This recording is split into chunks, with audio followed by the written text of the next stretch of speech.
Osvajanjem srebrne medalje na prvenstvu Centralne Srbije u Kraljevu Milica Zarkov je potvrdila svoj šahovski talenat.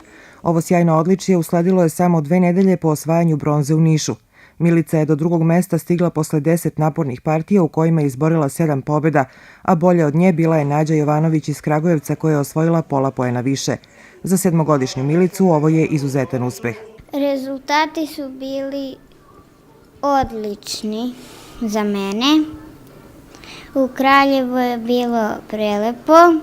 Igrala sam 10 partije, pobedila sam 7, izgubila sam 3.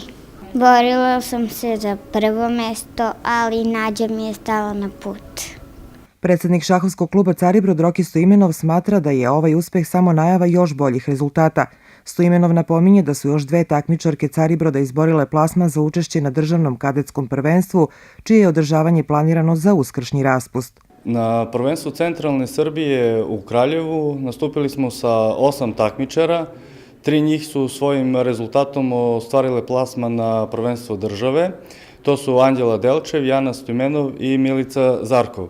Ja bih iskoristio ovu priliku da javno čestitam Milici na postignutom uspehu, jer možemo slobodno reći da takav rezultat nismo imali još od Anite Aleksov i Anite Nakov. I siguran sam da će u skoroj budućnosti biti još dobrih rezultata. Takođe bih pomenuo i učinak ostalih naših šahista koji nije bio zanemarljiv.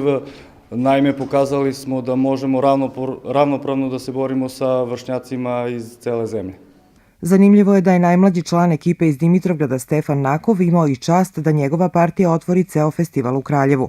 Prema rečima Stoimenova, sada mlade šahiste očekuje takmičenje koje se organizuje po programu Šah u škole Ministarstva prosvete.